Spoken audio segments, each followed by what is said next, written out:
दोस्तों क्रिकेट की दुनिया में जब भी किसी टीम में प्लेयरों का चयन किसी सीरीज या फिर टूर्नामेंट के लिए किया जाता है तो उस स्क्वाड में कम से कम 15 से 20 प्लेयरों का सिलेक्शन होता है और इन 15 से 20 खिलाड़ियों में से केवल 11 लोग ही प्लेइंग 11 में मैच खेलने के लिए ग्राउंड पर उतरते हैं, जिनमें से 3-4 mainly batsman, 2-3 fast bowler, 2-3 spinners और 2 ऑलराउंडर टीम में शामिल होते हैं। मगर इनके कंपैरिजन में केवल एक ही विकेट कीपर टीम में शामिल होता है और विकेट कीपर ही एक ऐसा खिलाड़ी है जो कि स्टंप के सबसे करीब होता है और पूरे ग्राउंड पर उसकी नजर रहती है। और क्रिकेट जैसे इतने कॉम्प्लिकेटेड गेम में अगर किसी टीम का विकेट कीपर ही कैप्टन हो तो उस टीम को ग्रोथ करने में कोई रोक भी नहीं सकता। जैसे हमारी टीम इंडिया के कैप्टन थे महेंद्र सिंह धोनी, और सर महेंद्र सिंह धोनी की कप्तानी में हमारी टीम इंडिया ने कितनी तरक्की की, इस बात का अंदाजा तो आप सिर्फ इस बात से ही लगा सकते हैं कि T20 जैसे छोटे फॉर्मेट के पहले ही सीजन में हमारी टीम इंडिया ने 2007 के T20 वर्ल्ड कप में चैंपियन बनी और सर महेंद्र सिंह धोनी की कप्तानी में ही हमने 2011 का वर्ल्ड कप भी जीता। इसके अलावा भी हमने धोनी सर की कप्तानी में ICC champion trophy, Asia cup जैसे और भी बहुत सारे इवेंट को जीता है। और धोनी सर के टीम इंडिया से रिटायरमेंट होने के बाद हमारी टीम इंडिया को धोनी सर जैसा ना ही विकेट कीपर और ना ही वैसा बैट्समैन मिल पाया जो कि हमारी टीम इंडिया की उस कमी को पूरा कर सके जो कि माही सर आज तक करते आए हैं। जैसे एक बहुत ही खतरनाक सुपर हार्ड हिटर से भी ऊपर खतरनाक बैट्समैन और बिजली से भी तेज विकेट उखाड़ने वाले विकेट कीपर। मगर अब जब माही सर इंटरनेशनल क्रिकेट से रिटायरमेंट ले ही चुके हैं तो उनकी जगह किसी न किसी भारतीय खिलाड़ी को तो मौका मिलना ही था।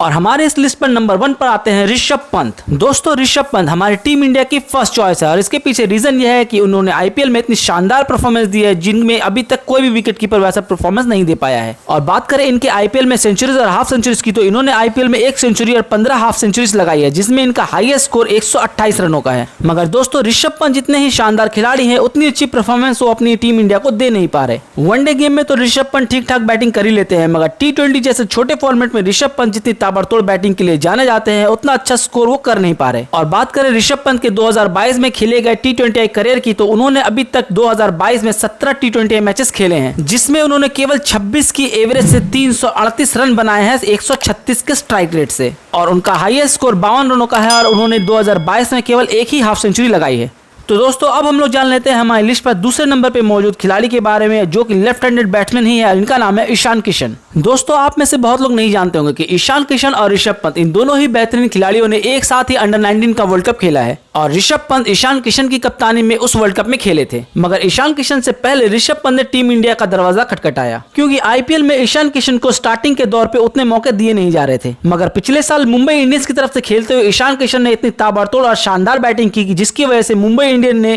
टाटा आईपीएल 2022 में ईशान किशन को 15 करोड़ रुपए में खरीदा जो कि हार्दिक पांड्या, विराट कोहली और केएल राहुल के जैसे प्राइस के लेवल का था। मगर इसी साल में उतना खास शानदार परफॉर्मेंस ना कर सके जिस वजह से उनका सिलेक्शन T20 वर्ल्ड कप में नहीं हो पाया। मगर एक बार फिर से ईशान किशन ने सेलेक्टर्स का ध्यान अपनी तरफ खींचा है और बहुत ही लंबे वक्त से टीम इंडिया का हिस्सा रहे ऋषभ पंत को वर्ल्ड कप में हुए सिलेक्शन पर उंगलियां उठा दी हैं क्योंकि ईशान किशन ने साउथ अफ्रीका के अगेंस्ट खेले गए अपने होम ग्राउंड रांची में दूसरे वनडे इंटरनेशनल गेम में 93 का स्कोर बना दिया। मगर T20 जैसे छोटे फॉर्मेट में ईशान किशन जितनी ताबड़तोड़ बैटिंग के लिए जाने जाते हैं उतनी अच्छी परफॉर्मेंस वो दे नहीं पा रहे। और बात करें इनके 2022 में खेले गए T20 करियर की तो इन्होंने 2022 में 14 T20 मैचेस खेले हैं जिसमें इन्होंने 30 की एवरेज और 130 के स्ट्राइक रेट से 430 रन बनाए हैं जिनमें इनका हाईएस्ट स्कोर 89 का था और इन्होंने अब तक 2022 में 4 हाफ सेंचुरीज लगाई है जो कि ऋषभ पंत की कंपैरिजन में अच्छी है। तो दोस्तों अब हम लोग जान लेते हैं हमारे लिस्ट पर तीसरे नंबर पे मौजूद खिलाड़ी के बारे में जिनका नाम है Sanju Samson. Sanju Samson right handed batsman होने के साथ ही साथ बहुत ही शानदार विकेट कीपिंग भी करते हैं और जब चाहे तब अपनी बैटिंग में अपनी स्पीड को बढ़ा या घटा भी सकते हैं।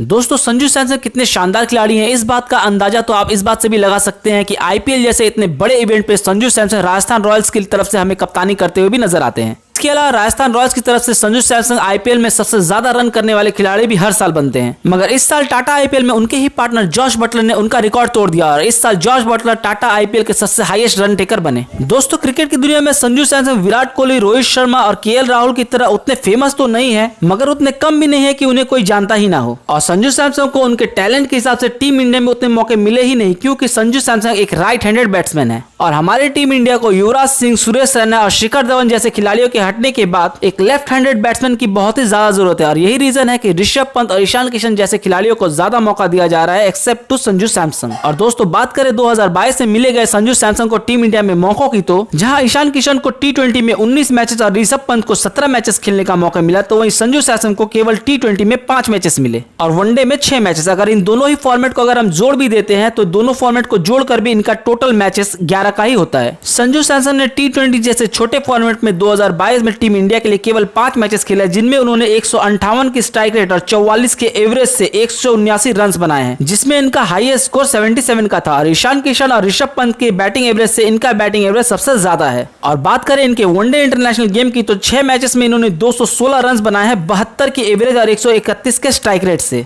और वनडे जैसे बड़े फॉर्मेट में इनका हाईएस्ट स्कोर 86 रनों का है और वनडे में इन्होंने 2 हाफ सेंचुरीज लगाई हैं 2022 के साल में। तो दोस्तों अब तो आप समझ ही सकते हैं कि संजू सैमसन इन दोनों ही बेहतरीन खिलाड़ियों से अच्छा परफॉर्मेंस कर रहे हैं, मगर हमारी टीम इंडिया में अभी भी इनकी सिलेक्शन के लिए मतभेद है। तो दोस्तों आपको क्या लगता है, इन तीनों ही बेहतरीन खिलाड़ियों में से आपका फेवरेट खिलाड़ी कौन है और इनमें से बेस्ट कौन है? आप अपनी राय कमेंट सेक्शन में जरूर बताएं। इसके अलावा अगर अभी तक आपने मेरे चैनल को सब्सक्राइब नहीं किया है तो मेरे चैनल को सब्सक्राइब कर दीजिए, साथ ही वीडियो पे लाइक कमेंट शेयर करना ना भूले। इसके अलावा बेल आइकन को भी दबा दें जिससे मेरे नेक्स्ट ऐसे ही आने वाले इंटरेस्टिंग वीडियो का नोटिफिकेशन सबसे पहले आपको मिले। और अभी के लिए थैंक यू फॉर वॉचिंग।